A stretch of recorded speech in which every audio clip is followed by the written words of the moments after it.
Oke, halo semuanya. Welcome back to William Martanto YouTube channel. Dan kali ini saya akan membuat semacam playlist baru. Jadi kayak untuk membuat atau menganalisa saham, tapi lebih fokusnya ke teknikal. Dan ini pertama kalinya saya pakai Zoom ya. Jadi setelah 2 tahun dari sejak zaman pandemi, orang-orang udah duluan, saya baru sekarang. Jadi yang saya mau bahas ini adalah kalau nanti agak-agak kayak orang bingung-bingung gitu ya harap dimaklumin kalau Anda temuin video ini di waktu-waktu yang akan datang. Dan kalau misalnya memang efektif bisa membantu kita akan perbanyak. Jadi video yang nggak cuman, kalau sama ini kan YouTube saya lebih cenderungan ke tips and trick gitu ya. Dan selama ini kan saya selalu kan pakai HP. Nah, kali ini saya coba dengan laptop dan pakai Zoom, siapa tahu lebih efektif dan tentunya kita sambil share screen seperti biasanya melihat saham-saham dan grafiknya. Nah, oke. Dan untuk itu, ya, karena sifatnya dokumentasi gitu ya, supaya disclaimer-nya lebih aman, saya nanti akan setiap upload saya selalu masukin tanggal saat video ini dibuat. Tujuannya supaya kalau di jangka waktu yang akan datang, nggak ada yang tahu kan tiba-tiba ada yang ketemu video ini, dan pas lagi nonton, tahu-tahu misalnya secara kebetulan posisi sahamnya harganya lagi sama dengan saat saya bahas, tapi langsung mau beli, ya ingat-ingat aja di uploadnya kapan supaya nggak ada kejadian merasa kayak, wah gue beli saham nih ikut video lu, salah. Analisa bisa salah, tapi usahain satu dari videonya sendiri tanggalnya jangan sampai salah, dan kedua ya Anda memang ngikutin informasi sepenuhnya. Kalau emang harus stop loss di berapa, misalnya naik kira-kira sampai berapa, misalnya. Kan karena kita akan ulas secara teknikal, otomatis kan dua kondisi. Kalau nggak naik, maka turun, gitu kan.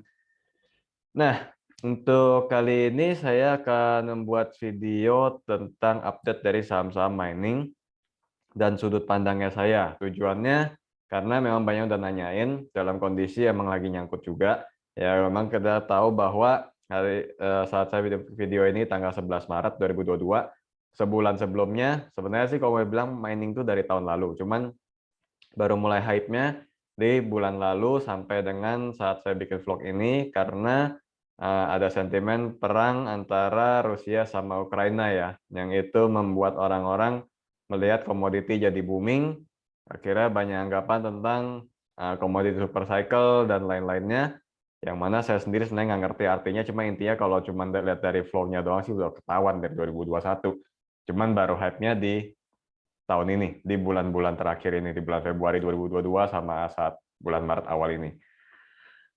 Cuman harga sahamnya agak turun, ya kalau saya bilangnya sih agak, cuman tergantung posisi. Kalau buat Anda yang ikut beli di atas, kira-kira, atau yang nguber-nguber tren, kira-kira itu feel-nya gimana, saya nggak tahu. Nah, kalau menurut saya sebenarnya pelemahan so far terbatas dan masih dalam batas aman. Nah, batas amannya itu yang mesti saya kira-kira bisa bantu kalian. Kalau misalnya masih bisa tahan, kira-kira di berapa, dan kalau harus dilepas, kira-kira kenapa, dan level berapa. Oke, biar nggak terlalu lama, kita bisa langsung mulai aja. Saya akan share screen membuka saham atau chart beberapa saham-saham mining yang lagi ngedrop aja, yang paling banyak ditanyain. Yaitu pertama saya sudah siapkan sahamnya Indi ya di sini. Ini kalau Anda ingat saya pernah bilang ini di Instagram live saya di WH Project Official sebagai saham yang nggak ada projectnya. Kenapa? Karena kalau naik seru, tapi kalau turun kasar banget ya. Dan waktu itu untuk coba analisa waktu dia masih sideways di sekitaran sini aja garisnya harus banyak banget gitu. Nah, tentu saja garisnya udah nggak ada guna. Saya juga tadi belum sempat hilang-hilangin, jadi saya hilangin sekarang aja. Saya juga udah nggak butuh garis-garis ini. Cuman dengan koreksi yang terjadi ini apakah masih aman? Salah satu indikator kesukaan saya kalau dalam analisa teknikal selain daripada MACD yang termasuknya cuma yang lumayan sering saya pakai buat ajarin Anda semua, itu ada MA20 dengan MA yang simple ya. Jadi di sini nih settingnya chart ya, di sini Anda bisa lihat bahwa MA yang saya pakai simple. Bukan yang eksponensial, bukan yang lain-lain.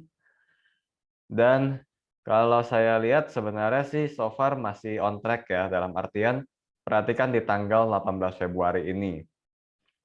Di sini Indi punya candlestick rebound dari MA20, dan pada perdagangan hari ini kan Jumat nih, 11 Maret 2022 nih. Ini dia masih ketahan di MA20. Ini turun bukan auto rejection, seperti yang Anda lihat di layar di atas itu 3,66% doang turunnya. Jadi bukan kondisi yang gawat-gawat banget. Kalau diukur secara teknikal masih oke. Ya, jadi kira-kira oke-nya tuh sampai di mana? Ini kalau dilihat di sini, sebenarnya EMA 20-nya ada di 2337. Anggaplah 2340. Berarti kalau nanti setelah ini kan hari Jumat, berarti setelah hari Senin nanti, kalau indinya bertahan di atas EMA 20 ini rebound, Anda udah tinggal ikutin teknikal aja bahwa 2340 telah menjadi supportnya. Lihatnya dari mana, Anda perhatikan di level di area sini saat kursor saya mengarah pada tanggal 11 Maret tuh. 2337 ya. 2337 ya, kalau 2337 kan nggak mungkin ada fraksi harganya, jadi anggaplah di 2340. Jadi kalau misalnya hari Senin nanti bertahan, misal anggaplah turun dikit lah sentuh 2340, habis itu rebound, ya congrats, berarti secara teknikal saham Anda di saham Indi sudah dalam kondisi aman buat yang punya. Saya anggap pasti ada yang punya lah, kan sempat naik ke 3.000 ya, nggak mungkin nggak ada yang punya gitu kan. Akan selalu ada satu orang paling beruntung beli saham di harga terendah sebelum naik, dan satu yang kurang beruntung beli saham di harga tertinggi sebelum koreksi gitu kan. Jadi siapapun yang punya posisi bisa perhatiin di 2340. Tapi false break itu kan sesekali pasti ada ya. Jadi kalau misalnya mau bikin persiapan false break, saya akan coba bantu cari supportnya. Kemungkinan di sini highest-nya ada di 2250. Jadi kalau 2340 tembus tapi masih atas 2250, Anda masih dalam batas aman. Jadi kalau udah tembus 2250, mungkin kalau saya nih sampai diminta saran, saya pasti bilang itu level stop loss. Ya, tergantung Anda beli di berapapun, saya akan bilang 2250 jadi level stop loss. Cuman kalau di saya sendiri, saya pasti bilang Indi itu cuma saham fast trade. Dia sebagai saham mining dari batu bara, yang main itu frekuensinya doang, paling kenceng. Ya, tergantung Anda ngerti atau nggak maksud saya frekuensi doang. Sekarang kita coba cek saham yang lain yang ada hubungannya sama call juga. UNTR misalnya. Saya random-random aja, karena kebetulan salah satu yang cukup banyak tanyain sama teman-teman itu adalah saham-saham mining. Beberapa hari yang lalu saya pertanyaan soal market bubble, ya.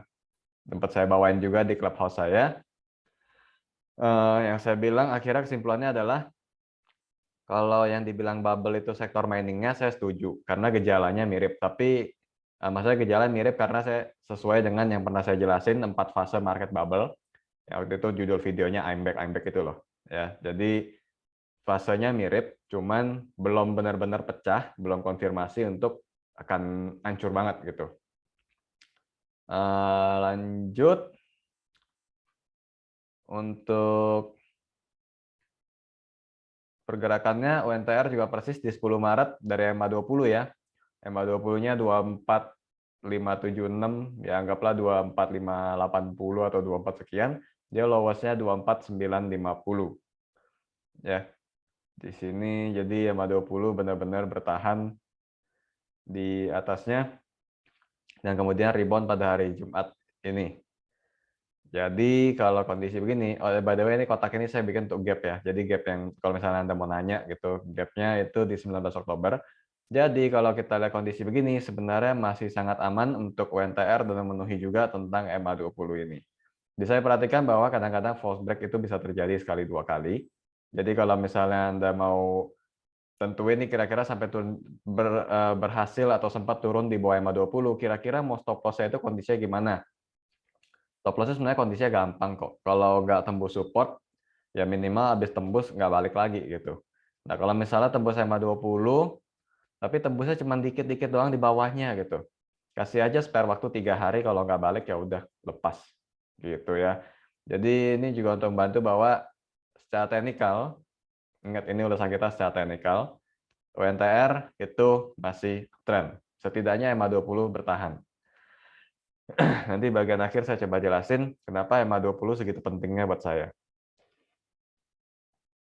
Indikatornya sederhana aja kok, dan saya nggak tahu apakah di luar masih diajarin atau enggak, karena pada zamannya saya dulu waktu masih newbie di market, ini indikator banyak banget yang ngajarin, dan jujur buat saya paling ampuh ya, karena MA itu kan basically cuma harga rata-rata.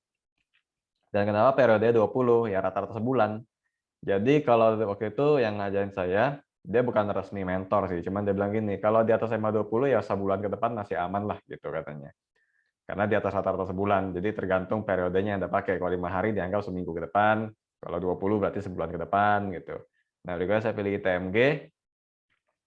So far juga masih bertahan di atas EMA 20 ya, bahkan lumayan jauh, EMA 20-nya 25416.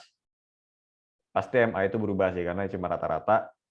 Anggaplah 25500, lowest-nya masih 26275. In case Senin misalnya mau turun gitu atas alasan apapun, bisa aja kan kita bilang juga nih naik volumenya tipis, besok masih turun gitu kan. Nah, kalau misalnya hari Senin nanti ada penurunan dan penurunannya cuma masih di atas EMA 20 berapapun nanti hari Senin itu, masih aman. Syukur-syukur kalau yang mau averaging down masih bisa kesempatan. Toleransinya kita ambil aja sampai di sini nih. Di 24100 kenapa saya asumsikan dia akan sekalian tutup gap kalau dia mau turun lebih dalam. Gitu. So far kalau kita lihat saham-saham batu baranya masih dalam posisi aman. Coba kita lihat yang lainnya. Harum ini sebenarnya masih masuk batu bara nggak ya? Saya kurang tahu sih. Cuman yang saya ingat nih barang salah satu yang legend banget. Karena saya ingat waktu 2020 pernah rekomend ke member saya di harga 1000. Ya, dan Harum itu sendiri sebenarnya di tahun 2016 juga kejutan sih. Saya ingat banget waktu volume tinggi ini karena saya pernah ikutin 2 kali dah di sini. Cuma emang nggak jual di area ini. Cuma sekitaran aja, scalpingan doang dulu. Dan 2020 paling gila di harga 1000-an jadi 11.000, sempat 14 malah ya. Saya udah nggak punya sih. Jadi kita coba ukur aja. Ini lumayan banyak dipertanyakan juga. Kebetulan saya banyak dapat DM soal saham ini. Soalnya ya saya juga nggak tahu sih penyebabnya apa. Cuman intinya saya tanyain. Awalnya sih jujur saya kira ini cuma mau tutup gap di 12675. Ternyata enggak kan, malah nge-gap lagi kan. Tapi kalau mau tutup gap, mau benar-benar tutup gap, Anda hati-hati soalnya gapnya ada lagi di sini nih 6475. Tapi ya saya nggak bermaksud nakutin. Intinya saya cuma menganalisa Harum itu EMA 20 nggak terlalu match sama dia. Perhatiin bahwa kan beberapa kali dia tembus cuma untuk sideways. Jadi kalau misalnya Anda mau coba, ya saya sebutnya gambling ya, karena menganggap bahwa saham ini sama EMA 20 nggak terlalu match. Kalau misalkan sekarang posisi dari bawah EMA 20 nih, tepatnya 11.200. Jujur secara flow nggak bagus. Gitu ya, karena kan dia juga balik dari area sideways-nya di sini kan. Secara flow ini nggak menarik sebenarnya. Di 11.200, sekitaran sini ya kurang lebih 11.200 kalau saya hitungnya. Ini gambar pasti agak berantakan. Dia ada tembus di bawahnya. Dan batas terakhirnya sih kalau saya ukur dari sideways-nya harusnya 9.600. Tapi kalau memang dia bertahan di atas 9.600 cuman bergerak sideways doang, barulah Anda bisa hold. Jadi kalau misalnya tembus sampai di bawah 9.600, saya kira secara teknikal ini udah nggak terlalu bagus, udah susah untuk diharapin gitu. Jadi dari contoh yang kita ambil, sejauh ini udah ada satu yang gagal. Bagaimana dengan Adaro? Gagal dalam artian kalau di-compare sama EMA 20 aja ya. Adaro bahkan tidak sentuh EMA 20 sama sekali, jauh banget nih, emang punya urusan sendiri sih, jadi kita skip aja. Doit coba. Sehancur-hancurnya Doit, ARB mulu ya kan nih 6,67, 6,67 juga, kok sama ya? Oke, ini juga masih di atas EMA 20 di 382. Dari sisi teknikal sih nggak jelek-jelek amat kalau masih di atas EMA 20 seperti yang saya sampaikan tadi. Jadi kalau memang cuma satu di situ, nggak usah khawatir. Doit pernah mengalami hal yang sama nih, di tanggal 24 Januari dia naik 15%. Besoknya 25 Januari ARB 6,52%. Terus ini juga sempat turun lagi nih, cuma 4% tapi ini di tanggal 31 Januari. 4,55%, turun lagi 2 hari tipis-tipis, mentok EMA 20, naik terus sampai hari vlog ini dibuat, 11 Maret 2022, hari Jumat. Jadi kalau dari sisi teknikal ini juga masih aman. Tapi kembali lagi disclaimer, kalau Senin saham-saham ini tembus EMA 20 ya secara teknikal tidak aman. Ingat, kita bicara teknikal dengan indikator support resistance, maka selalu dua kondisi, kalau bertahan dan kalau ditembus. Gitu. Terus apa lagi ya?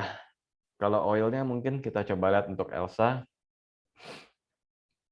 Elsa masih sekitaran EMA 20 ini, jadi Senin bisa Anda lihat juga EMA 20-nya ada di 306. Berarti cuma satu angka di bawahnya. Nah, ini kondisi yang bisa cukup menarik juga. Saya hapus dulu, ini pernah saya buat di artikel.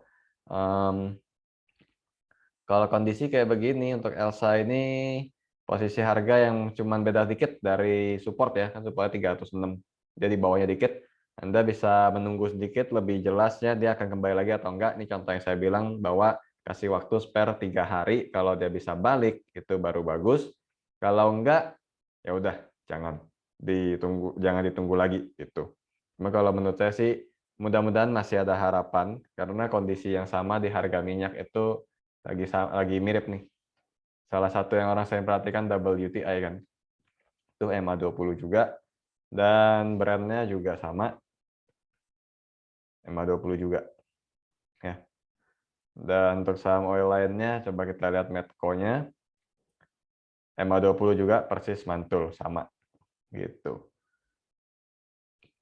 Ya, terus saham apa lagi ya yang berhubungan sama oil ya? PTBA. PTBA bukan oil, cuma maksudnya yang mining-miningan gitu ya.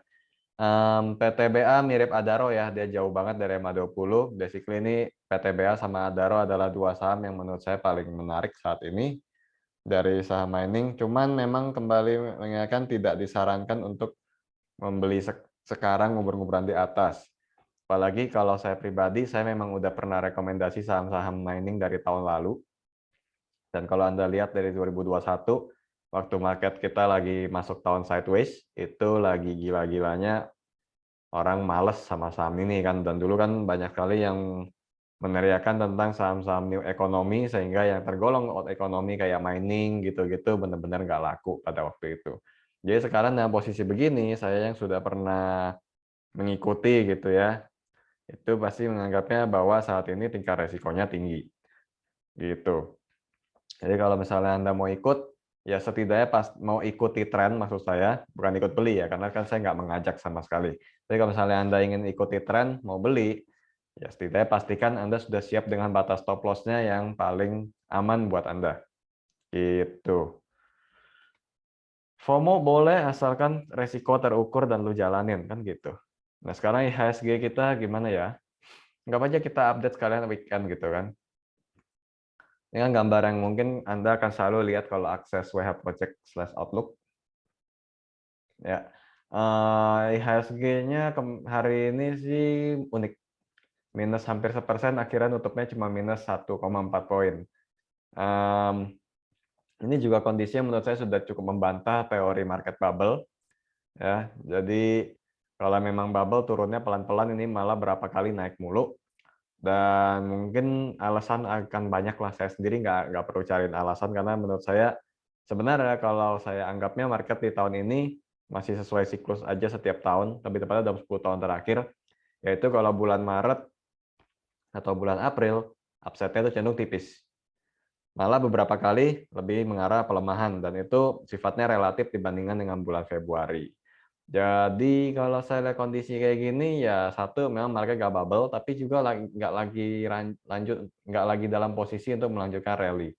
Mungkin yang bikin market tadi aman banget tinggal minus sepoin yaitu karena Telkom. Telkom itu kan naik 4,08%. Sebagai saham indeks mover itu asik banget kalau dia udah naik. Tapi ya cuma 4% sebenarnya sih, buat beberapa trader bilang kecil gitu kan. Nah lihat MA20 juga match ya. Beberapa kali ada false break, balik lagi. Ya, ini lumayan cocok untuk saham-saham kayak gini. Makanya MA20 itu saya suka banget, dan sekarang saya akan coba kasih alasannya kenapa MA20 itu jadi kesukaan saya. Anda mungkin masih ingat soal saham bank digital. Salah satu jagoannya adalah Arto. Saya tahu banget Arto itu barang dari 200 perak. Sekarang, nah ini aja sekarang 15.600, kan sempat 19.500. Kayak mimpi aja gitu kalau saya masih simpen aja waktu itu gitu kan.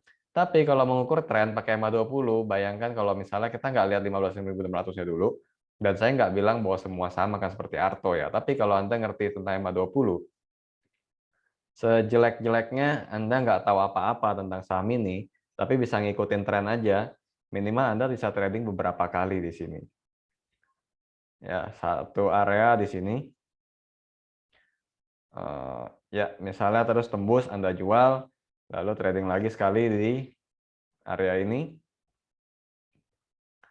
dan ceritanya tembus lagi Anda jual, trading sekali lagi di sini, Dengan catatan Anda melihat candlestick tidak tembus EMA 20 ya, setelah tembus baru Anda jual.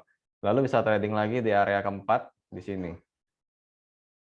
Sebelum dia benar-benar tembus. Kalau benar-benar Anda bisa ketemu saham yang kondisinya mirip lagi seperti ini, dan di EMA 20 dia rebound lagi, Anda bisa swing lagi trading, lumayan loh hasilnya. Dan Arto memang contoh yang saya pakai di sini karena emang udah barang bukti ya. Tapi harusnya ada banyak sih saham-saham kayak gini. Misalnya, apa ya yang pernah legend? INKP deh. Saya cuma ingat beberapa aja sih yang naiknya sampai kencang banget. Salah satunya memang Arto, terus INKP atau Tekim gitu. Kita coba.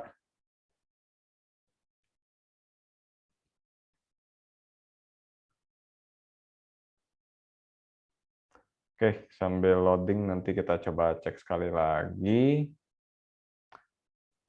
Ya intinya sih sebenarnya yang bisa disampaikan di sini adalah saham-saham yang potensi untuk melanjutkan penguatan. Setidaknya sekurang-kurangnya dalam kondisi Anda nggak ngerti apa-apa, cuma tahu liatin teknikal, Anda bisa mengambil kesimpulan yang menggunakan EMA 20. Sebentar kita akan coba contoh sekali lagi untuk saham INKP. Saya coba share screen. Kalau nggak dapat ya udah mungkin sinyal saya yang lagi jelek. But it's okay ya. Yang penting, nah ini dia udah kebuka. Indicate Pulp and Paper. Nah, EMA 20 sangat match dengan saham ini. Minimal di area ini aja lah, di 2020-nya lah. Kalau Anda bisa ngikutin candlestick di atas EMA 20 dan belinya nggak ketinggian ya. Misalnya belinya pas dari rebound dari EMA 20-nya baru masuk, lumayan kan 2 kali tradingnya segitu. Mau Anda hold selama dia belum tembus pun nggak apa-apa. Atau Anda kapan mau jual, pas dia turun ke EMA 20, buy lagi di bawah, nanti naik berapa Anda jual juga lumayan. Dan untuk downtrend sama. EMA 20 nggak tembus, itu strong downtrend. Apalagi kalau sampai EMA 5. Gitu ya. Jadi ini adalah contoh-contoh yang menarik untuk dilihat. Nah, ini apalagi nih pas Maret 2019. Ini pas 2020-nya 2018-nya nih. Tuh. Contoh bahwa EMA 20 mantep banget. Mau Anda hold sampai bosen atau benar-benar putus dari EMA 20-nya juga boleh. Atau kalau Anda, Pak, yang penting naik, saya mau tradingin berapa aja bebas dong. Bebas banget. Ya, Anda mau ngincer tiap EMA 20 turun baru Anda beli, naik lagi jual, kayak saya bilang tadi, selama tren jalan Anda tradingin terus juga nggak apa-apa. Gitu. Jadi ini peran EMA 20 kenapa saya pakai di video ini. Karena kalau secara sejarahnya, ini bagus banget untuk membaca tren yang berkelanjutan untuk jangka menengah. Gitu ya. Oke, jadi contoh tadi udah cukup banyak. Ya, supaya juga jangan durasi video ini kepanjangan. Jadi yang saya mau bilang pertama, kalau saya simpulkan untuk market hari Jumat ini anggap aja sedikit update. Pertama, kondisi bubble-nya sih belum kelihatan kalau dari chart-nya. Kedua, untuk saham-saham mining yang lagi banyak ditanyain, itu turunnya juga masih dalam posisi yang secara teknikal masih uptrend. Jadi nggak perlu terlalu khawatir pada saat ini, dan untuk batas-batas yang tadi saya kasih bisa Anda perhatiin, pun tetap dengan disclaimer dalam artian, kalau Anda nggak mau ikutin, it's okay gitu ya. Kalau Anda anggap wah ini udah nggak cocok sama saya strateginya, saya nggak bisa jalanin, ya udah jalanin yang Anda mau pakai. Nggak masalah yang mana yang paling efektif, yang penting berujung cuan. Seperti biasa itu selalu pesan saya, karena orang di market sering ribut-ribut padahal ujung-ujungnya kan cuma mencari duit gitu. Itu yang selalu saya ingetin ke semua orang yang follower saya gitu ya, supaya jangan jadi kayak gitulah, buang waktu doang. Anda trading aja, siapin strategi sampai tekan F2 buat beli aja udah buang waktu, apalagi kalau Anda sibuk lagi debat sama orang gitu kan. Yang penting kan cuannya aja. Oke, overall kalau saya lihat video pakai Zoom sih gampang-gampang susah, dan saya mungkin karena masih baru, tapi it's okay, saya lihat cukup seru ya dan efektif untuk menampilkan layar yang lebih bagus.